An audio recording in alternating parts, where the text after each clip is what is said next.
तो हेलो, स्वागत है आपका न्यू विद्या मंदिर क्लासेस में। तो कैसे हैं आप लोग? उम्मीद है कि बहुत अच्छे होंगे और मन लगाकर पढ़ रहे होंगे। तो आप लोगों का पीछे का क्लास हो चुका है, पीछे 3 क्लास हो चुका है। तो आप लोग जाके ज़रूर उस 3 क्लास को देख लीजिएगा और उसके बाद इस क्लास को देखने आइएगा। जो लोग डायरेक्ट इस क्लास को देखने आए हैं वो भी पहले इस क्लास को देख लें, उसके बाद आप जाके पीछे का क्लास देखिएगा। ठीक है? तो आज हम फेस गायब कर दिए हैं। ठीक है? तो बिना ऐसे पढ़ाते हैं और आप लोग कमेंट कीजिएगा कि पहले सही था कि अब सही है। कमेंट करके बताइएगा आप लोग कि फेस वाला कैमरा रहना चाहिए, नहीं रहना चाहिए या फिर रहना चाहिए। अगर जो चाहते हैं कि नहीं रहना चाहिए वो ए लिखिएगा कमेंट में, और जो चाहते हैं कि रहना चाहिए वो बी लिखिएगा। ठीक है? ठीक है ना? तो चलिए ठीक है, तो आज का क्लास शुरू करते हैं। क्लास शुरू करने से पहले आप लोग एक काम कीजिए। आप लोगों का काम आप लोग को पता है क्या करना है? शेयर। क्लास को शेयर करना है। आप लोग क्लास को शेयर कीजिए और अपने दोस्त को, अपने फ्रेंड को, अपने फैमिली मेम्बर में शेयर कीजिए और आप हमारे और आपके साथ जोड़ने का कोशिश कीजिए। ठीक है? तो चलिए, इससे पहले ये सब पीछे के क्लास में हो चुका है, कंप्लीट पूरा हो चुका है। जो सब क्लास किए होंगे उनको पता होगा। जो क्लास नहीं किए हैं वो ज़रूर जाके एक बार क्लास कर लीजिएगा। हम डिस्क्रिप्शन में लिंक दे देंगे, आप लोग जाके देख लीजिएगा। ये यहाँ पूरा हो चुका है, आप लोग देख सकते हैं जाके यूट्यूब पे। ठीक है?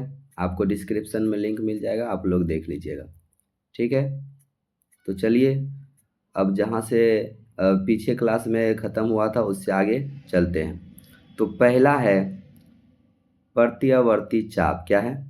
प्रत्यावर्ती चाप। तो इसको समझते हैं। क्या बोल रहा है कि देख, आप लोग सुबह पढ़ने का कोशिश कीजिए, हम आपका क्लास भी सुबह सुबह ले रहे हैं। ठीक है? प्रत्यावर्ती चाप क्या मतलब है इसका? समझिए। बोल रहा है कि न्यूरॉन में आवेग का संचरण एक निश्चित पथ में होता है। इस पथ को प्रत्यावर्ती चाप कहते हैं। बोल रहा है कि न्यूरॉन में जो आवेग का संचरण है वह एक निश्चित पथ में होता है।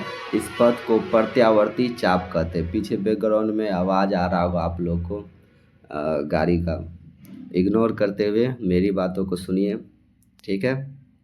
और आगे बढ़ते रहिए।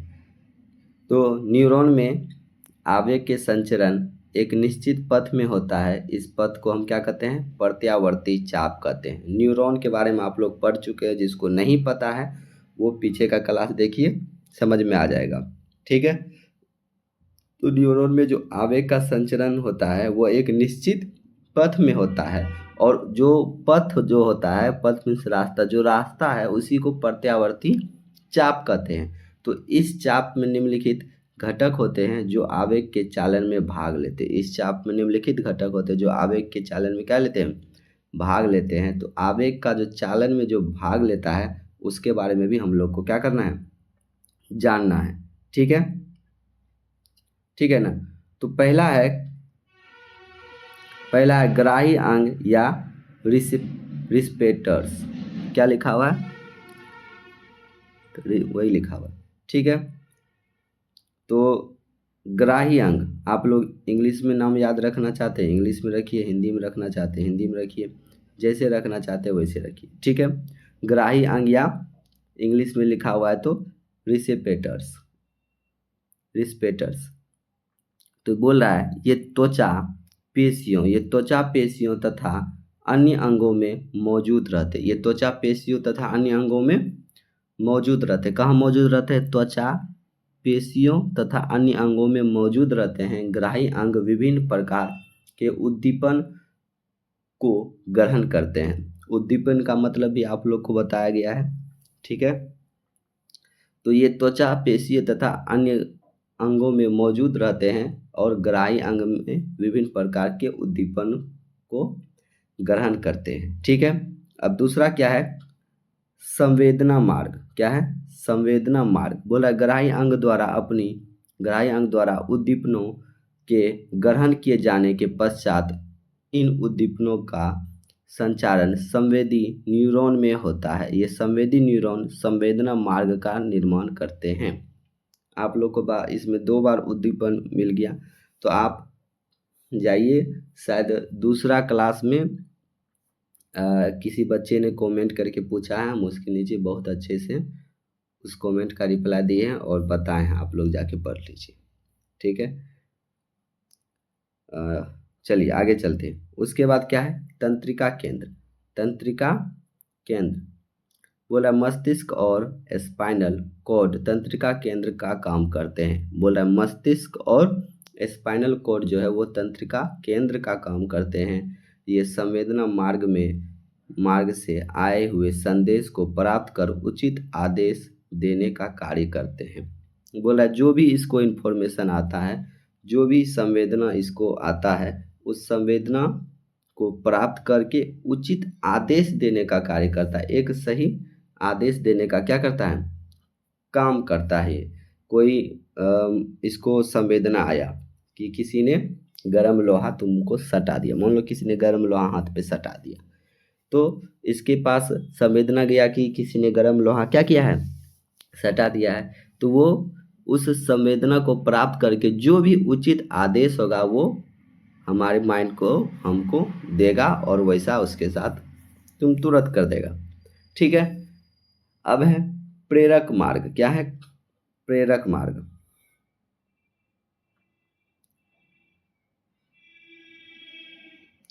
प्रेरक मार्ग बोला तंत्रिका केंद्र द्वारा आदेश का संचरण न्यूरॉन द्वारा होता है। प्रेरक न्यूरॉन प्रेरक मार्ग का निर्माण करते हैं। बोला तंत्रिका केंद्र के द्वारा आदेश का क्या होता है, संचरण। तंत्रिका केंद्र द्वारा आदेश का संचरण न्यूरॉन द्वारा होता है। तंत्रिका केंद्र द्वारा जो है आदेश का संचरण वो किसके द्वारा होता है, न्यूरॉन के द्वारा होता है। और प्रेरक न्यूरॉन जो है वो प्रेरक मार्ग का क्या करते हैं, निर्माण करते हैं। जितने भी प्रेरक न्यूरॉन है वो प्रेरक मार्ग का निर्माण करेंगे। ठीक है। अब अभिवाही अंग। क्या है, अभिवाही अंग। बोला प्रेरक मार्ग से होते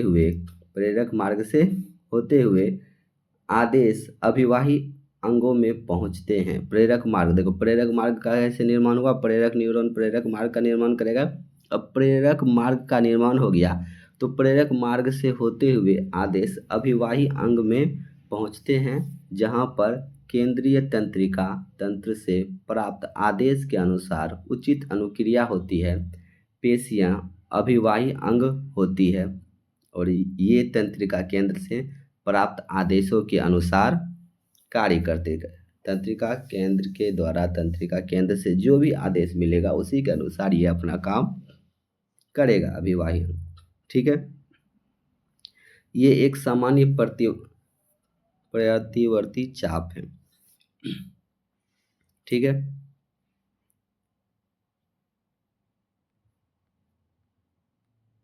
अब देखिए, अब है रासायनिक नियंत्रण एवं समन्वय।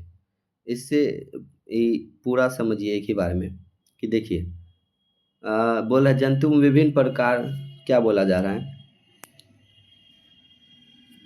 जंतुओं में विभिन्न शारीरिक क्रियाओं का नियंत्रण एवं समन्वय तंत्रिका तंत्र की अतिरिक्त पौधे की तरह कुछ विशिष्ट रासायनिक यौगिक द्वारा होती है। रासायनिक यौगिक हार्मोन कहलाती है। ठीक है। तो देखिए हार्मोन कहलाती है। अब देखिए ग्रंथि हम लोग को इसमें पढ़ना है, तो ग्रंथि 3 है। एक है बाह्य स्रावी ग्रंथि, दूसरा है अंतःस्रावी ग्रंथि और तीसरा है मिश्रित ग्रंथि। पहला क्या बोले, बाह्य स्रावी, दूसरा अंतःस्रावी और तीसरा मिश्रित। ठीक है। लेकिन हमको इसमें आप लोग को बाह्य स्रावी नहीं पढ़ना है, मिश्रित नहीं पढ़ना है, आप लोगों को पढ़ना है बस अंतःस्रावी ग्रंथि। क्लास 10th में आप लोग को बस पढ़ना है अंतःस्रावी ग्रंथि। तो बाह्य स्रावी ग्रंथि जो है वो नलिका क्या होती है बताइए। अब ये से जो बाह्य स्रावी ग्रंथि होता है उसको क्या चाहिए, नली चाहिए अपना, नहीं वो उसको नली की ज़रूरत नहीं है। और बाह्य स्रावी ग्रंथि जो होता है वो एंजाइम क्या सिक्रीट करता है, एंजाइम। और अंतःस्रावी ग्रंथि हार्मोन, ठीक है। और जो मिश्रित स्रावी ग्रंथि है वो करता है एंजाइम और हार्मोन दोनों, एंजाइम और हार्मोन दोनों, ठीक है। तो अंतःस्रावी ग्रंथि क्या किया, हार्मोन, और बाह्य स्रावी ग्रंथि एंजाइम और मिश्रित एंजाइम और हार्मोन दोनों। हम लोग को इसमें पढ़ना है अंतःस्रावी ग्रंथि यानी हार्मोन, ठीक है। अंतःस्रावी ग्रंथि कहते हैं, अंतःस्रावी ग्रंथि नलिका विहीन ग्रंथि भी कहलाती है, क्योंकि इसके पास नलिका नहीं होती है, डायरेक्ट नलिका में ही सिक्रेट करता ही है अंतःस्रावी ग्रंथि।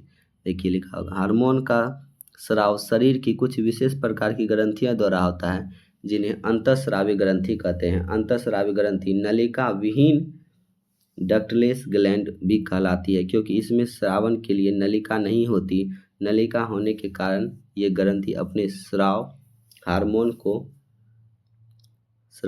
को सीधे रक्त परिसंचरण में मुक्त करती है। इन ग्रंथियों से स्रावित होकर हार्मोन पहले इस ये जो अंतःस्रावी ग्रंथि ये हार्मोन सिक्रेट करती है, डायरेक्ट रक्त में मिला देता है, डायरेक्ट, ठीक है। जो बाह्य स्रावी ग्रंथि के बारे में बताए, जैसे देखिए हमारा आंसू खून से सना हुआ निकलता है, कान से जो मैल निकलता है खून से सना हुआ निकलता है, नहीं ना, ठीक है। वो है बाह्य स्रावी ग्रंथि, अंतःस्रावी ये है। और मिश्रित ग्रंथि तो हार्मोन और एंजाइम दोनों करता है, ठीक है।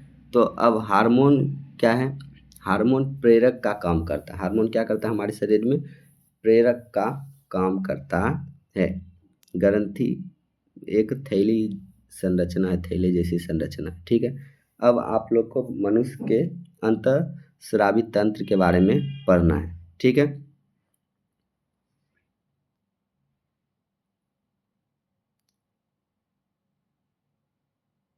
ये है मनुष्य के अंतःस्रावी तंत्र। तो चलिए, बोल रहा है मनुष्य के शरीर में पाई जाने वाली अंतःस्रावी ग्रंथि इस प्रकार है। पहला है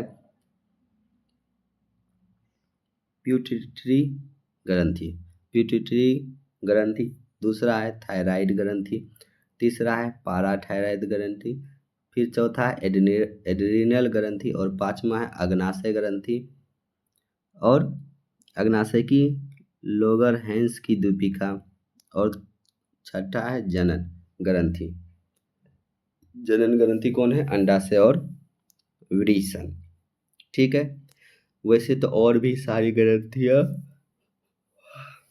वैसे तो और भी सारी ग्रंथियाँ हैं, लेकिन आप लोग को पढ़ना है बस 6 ग्रंथि, ठीक है। आप लोग को बस 6 ग्रंथियाँ पढ़ना है। तो एक एक करके 6 के बारे में पढ़ते हैं और उसके बाद आगे देखते हैं। पहला आता है प्यूटिटरी ग्रंथि, ठीक है। ध्यान से सुनिए इसके बारे में। नहीं हुआ, फिर से करते हैं, रुको, ये भी नहीं।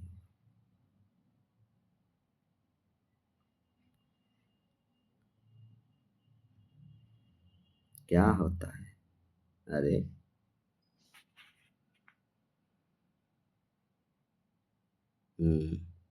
ये हो गया, ये है प्यूटिटरी ग्रंथि।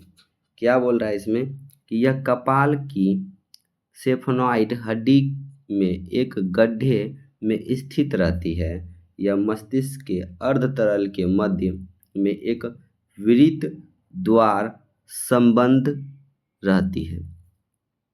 बोल रहा है प्यूटिटरी ग्रंथि कई अन्य महत्वपूर्ण अंतःग्रंथि का भी नियंत्रण करती है, इसलिए इसे मास्टर ग्रंथि कहते हैं। प्यूटिटरी ग्रंथि जो है वो कई, बोल रहा है ना, प्यूटिटरी ग्रंथि अन्य महत्वपूर्ण अंतःस्रावी ग्रंथि का क्या करती है, नियंत्रण करती है। और भी बहुत सारी ग्रंथियों का नियंत्रण करता है, इसलिए इसको मास्टर ग्रंथि भी कहते हैं। क्वेश्चन में पूछा जाएगा, ऑब्जेक्टिव में पूछ दिया जाता है कभी कभी कि मास्टर ग्रंथि किसे कहते हैं, तो आप लोग को बता देना है, ठीक है। आगे चलते हैं, यहाँ पे देख लीजिए पिट्यूटरी ग्रंथि कहाँ पे है, देख लीजिए। पिट्यूटरी ग्रंथि कहाँ पे है, थायराइड कहाँ पे है, पाराथायराइड कहाँ पे है, अग्नाशय कहाँ पे है, एड्रेनल कहाँ पे है, अंडाशय कहाँ पे है, विरिसन कहाँ पे है। ठीक है, चलिए आगे चलते हैं।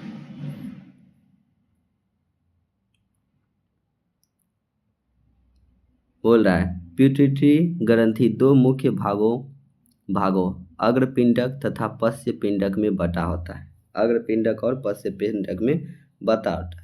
तो जो अग्रपिंडक होता है वो वृद्धि हार्मोन सिक्रीट करता है, वृद्धि हार्मोन निकलता है। यह शरीर की वृद्धि विशेष करके हड्डियों तथा मांसपेशियों के वृद्धि को नियंत्रित करता है और इस हार्मोन की अधिक मात्रा में स्राव से मनुष्य की लंबाई औसत से बहुत अधिक बढ़ जाती है। जैसे ग्रेट खली के बारे में आप लोग ने सुना होगा, कितना ज़्यादा लंबा है। तो जिसके शरीर में इसका वृद्धि हार्मोन ज़्यादा निकल जाएगा वो उसकी लंबाई जो है लंबाई औसत से बहुत अधिक बढ़ जाएगी और हड्डियां भारी तथा मोटी हो जाती है। इस अवस्था को विरहत्ता या जाइगोटिज्म कहते हैं। बाल्य अवस्था में इस हार्मोन के कम स्राव से शरीर में वृद्धि रुक जाती है, जिसे बौनापन कहते हैं। समझिए, जाइगोटिज्म और बौनापन समझिए। जाइगोटिज्म वो हुआ कि मान लीजिए कोई आदमी है, उसके अंदर बहुत ज़्यादा वृद्धि हार्मोन सिक्रीट होने लगा, बहुत ज़्यादा। तो बहुत ज़्यादा हार्मोन सिक्रीट, जैसे ग्रेट खली के बारे में आप लोगों ने नाम सुने होंगे, उसके बारे में जानते होंगे। तो ग्रेट खली को जाइगोटिज्म है, उसका शरीर औसत लंबाई से ज़्यादा लंबा है। ठीक है, और आप लोग ने देखा होगा कि एक बौना आता है, बौना भी आता है डांस उंस करने के लिए, बौना आता है। तो वो बौनापन का शिकार वो बौना इसलिए बन जाता है क्योंकि उसके अंदर जो है बाल्यावस्था में ही वृद्धि हार्मोन बहुत कम मात्रा में बनता है, निकलता है, जिसके कारण वो उसको बौनापन हो जाता है। ठीक है, आगे चलते हैं।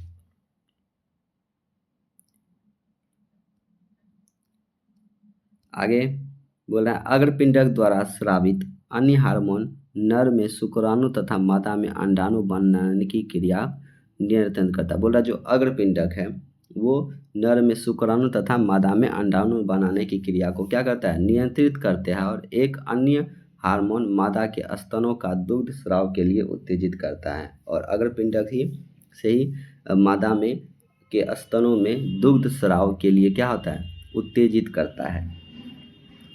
ठीक है, अब है पश्च पिंडक। अगर पिंडक के बारे में जान गए, यहीं पे आप लोग को बताए थे कि पिट्यूटरी ग्रंथि दो भागों में, एक अग्र पिंडक दूसरा पश्च पिंडक। तो अग्र पिंडक का कार्य जाने, अब जानिए पश्च पिंडक का। पश्च पिंडक द्वारा स्रावित हार्मोन शरीर में जल संतुलन को बनाए रखने में सहायक होता है। पश्च पिंडक से स्रावित एक अन्य हार्मोन मादा में बच्चे के जनन में सहायक होता है। ठीक है, अब है थायराइड ग्रंथि। क्या है, थायराइड। तो थायराइड ग्रंथि बोला मनुष्य में यह ग्रंथि द्विपिंडक रचना होती है। यह ग्रंथि श्वास नली या ट्रेकिया दोनों और लेरिक्स के नीचे स्थित रहती है। इस ग्रंथि के दोनों पिंड स्थेमस के द्वारा एक दूसरे से जुड़े होते हैं। इस ग्रंथि का स्राव थायरोक्सिन है। क्या है इसका स्राव, थायरोक्सिन है। अब देखिए यहाँ पे शायद बुक में दिया होना चाहिए थायराइड ग्रंथि, यहाँ पे ये देखिए थायराइड ग्रंथि का, जिसको घेगा रोग कहते हैं, वही है। क्या बोल रहा है कि संश्लेषण के लिए आयोडीन का होना अनिवार्य है। इस हार्मोन में आयोडीन की अधिक मात्रा में रहता है। आप लोग सुने होंगे कि आयोडीन की कमी से घेगा रोग होता है। बोल रहा है थायरोक्सिन कार्बोहाइड्रेट, प्रोटीन तथा वसा के सामान्य उपापचय का नियंत्रण करता है, अतः यह शरीर की सामान्य वृद्धि विशेषकर हड्डियों, बालों इत्यादि के विकास के लिए अनिवार्य है। ठीक है, आयोडीन की कमी से थायराइड ग्रंथि द्वारा बनने वाला हार्मोन थायरोक्सिन कम बनता है। इस हार्मोन के बनने की गति को बढ़ाने का प्रयास कभी कभी थायराइड ग्रंथि बढ़ जाती है। और क्या होता है कि देखिए कि आयोडीन की अगर हमारे शरीर में कमी है तो थायरोक्सिन जो है, आयोडीन की हमारे शरीर में कमी है तो थायराइड ग्रंथि द्वारा क्या होता है, बनने वाला जो थायरोक्सिन है वो कम बनने लगता है। तो फिर क्या करते हैं कि इस हार्मोन के बनने की गति को बढ़ाने के लिए, थायरोक्सिन को बढ़ाने के लिए कभी कभी थायराइड ग्रंथि क्या होता है, बढ़ जाते हैं। ठीक है,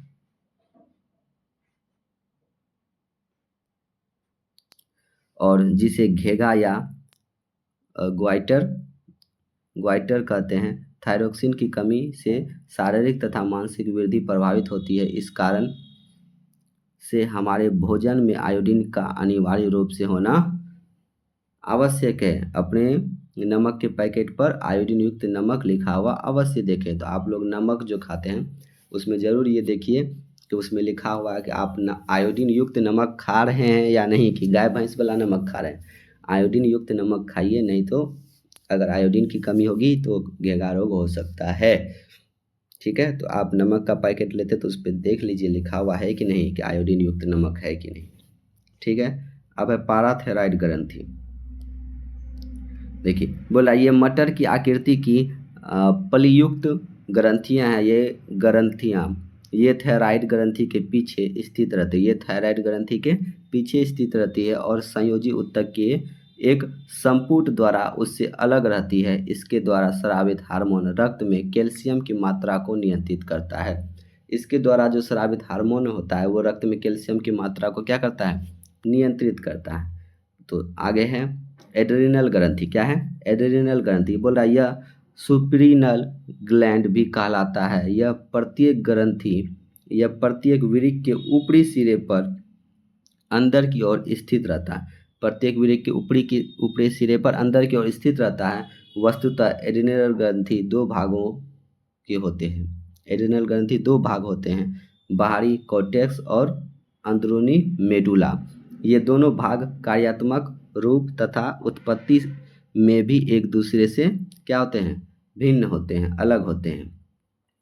ठीक है, दोनों के बारे में जानिए। पहला है एड्रेनल कॉर्टेक्स द्वारा स्रावित हार्मोन एवं उनके कार्य। तो पहला है ग्लूकोकोटाइड्स। भोजन उपापचय में इनकी महत्वपूर्ण भूमिका होती है। ये कार्बोहाइड्रेट, प्रोटीन एवं वसा उपापचय का नियंत्रण करते हैं। शरीर में जल एवं इलेक्ट्रोलाइट्स के नियंत्रण में भी ये सहायक है। शरीर में जल एवं इलेक्ट्रोलाइट्स के लिए भी ये क्या है, सहायक हैं। और दूसरा है मिनरेलोकोटाइड्स।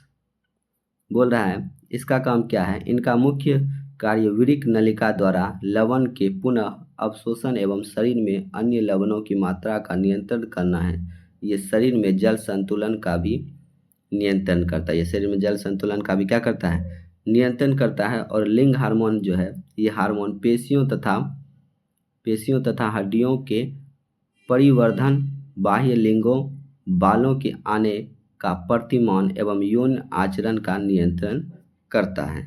ठीक है, अब ये पढ़े हम एड्रेनल कॉर्टेक्स द्वारा स्रावित हो हार्मोन एवं उनके कार्य। अब हम पढ़ते एड्रेनल मेडुला द्वारा स्रावित हार्मोन एवं उनके कार्य। तो पहला है एपिनेफ्रिन। कभी कभी इसे एड्रेनिन अथवा एड्रेनलिन भी कहते हैं। अत्यधिक शारीरिक एवं मानसिक तनाव, डर, गुस्सा एवं उत्तेजना का स्थिति में इस हार्मोन का स्रावन होता है। ठीक है, तो आगे देखते हैं। अब दूसरा है नॉरपिनेफ्रिन। ये क्या है, बोला ये सामान्य रूप से हृदय पेशियों की उत्तेजनशीलता एवं संकुचनशीलता को तेज करते हैं। ठीक है, तेज करते हैं। परिणाम स्वरूप रक्तचाप बढ़ जाता है। एपिनेफ्रिन रक्त शर्करा की मात्रा को शीघ्रता से बढ़ाता है। ये इसका कार्य है। ठीक है, और आगे है नहीं है। चलिए अब है एक बस थोड़ा सा, अब आपका क्लास भी ख़त्म होने वाला है और चैप्टर भी ख़त्म होने वाला है। अब है अग्नाशय की लैंगरहैंस की द्वीपिका। बोल रहा है अग्नाशय एक हल्के पीले रंग की ग्रंथि है जो अमाशय एवं डियोडिनम के बीच स्थित होती है। अग्नाशय में विशिष्ट प्रकार की कोशिकाओं के समूह पाए जाते हैं जिन्हें लैंगरहैंस की द्वीपिका कहते हैं। ये अंतःस्रावी ग्रंथि का काम करती है। इसके इसके हार्मोन रक्त में ग्लूकोज की मात्रा को नियंत्रित करते हैं और उचित मात्रा में इनका स्राव नहीं होने से मधुमेह नामक रोग हो जाता है। ऐसी स्थिति में चिकित्सक कम चीनी खाने तथा इंसुलिन की सुई लगवाने की सलाह देते हैं। बोल रहा है अग्नाशय के कारण जो है अग्नाशय में जो ये अग्नाशय की लैंगरहैंस की द्वीपिका का देखिए कितना सारा काम है। आप लोग को ये भी पता चल गया कि मधुमेह रोग कैसे होता है। इसके हार्मोन में रक्त का में ग्लूकोज की मात्रा को यह क्या करता है, नियंत्रित करता है। उचित मात्रा में इनका श्रावण अगर नहीं होगा तो ये क्या हो जाएगा, आप मधुमेह रोग हो जाएगा। ठीक है, तो मधुमेह रोग आप लोग जानते हैं जिसको डायबिटीज़ कहते हैं, गाँव में शुगर का बीमारी कहते हैं, चीनी की बीमारी। ठीक है, मधुमेह। चलिए तो आगे चलते हैं। अब है लास्ट है जनन ग्रंथि, अंडाशय तथा विरेचन। बोला जनन कोशिकाओं के निर्माण के महत्वपूर्ण कार्य अतिरिक्त जनन ग्रंथि अंतःस्रावी ग्रंथि के रूप में कार्य करती है। अंडाशय के द्वारा कई हार्मोन का स्राव होता है। बालिकाओं के सारे शरीर में यौन अवस्था में होने वाले सभी परिवर्तन इन हार्मोन के कारण ही होते हैं। विरेचन द्वारा स्रावित हार्मोन को एंड्रोजन कहते हैं और सबसे प्रमुख एंड्रोजन हार्मोन को टेस्टोस्टेरोन कहते हैं। यह हार्मोन पुरुषोचित लैंगिक लक्षणों के परिवृद्धि एवं यौन आचरण को प्रेरित करता है। ठीक है, तो आप लोगों का चैप्टर हो गया ख़त्म।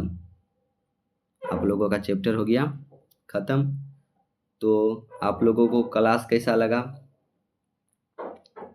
आप लोगों का चैप्टर ख़त्म हो गया। आप लोगों को कैसा क्लास लगा, कितना समझ में आया, आप लोग ज़रूर कमेंट में बताइएगा। ठीक है, तो अपने दोस्तों को, अपने सहपाठी जितने भी आपके साथ पढ़ते हैं, जितने भी आपके फैमिली मेम्बर हैं, उसमें आप उसको और भी हमारे इस फैमिली को बड़ा करने में मदद कीजिए। और जितने भी आपके दोस्त हैं उनको बताइए कि यहाँ पे क्लास चल रहा है।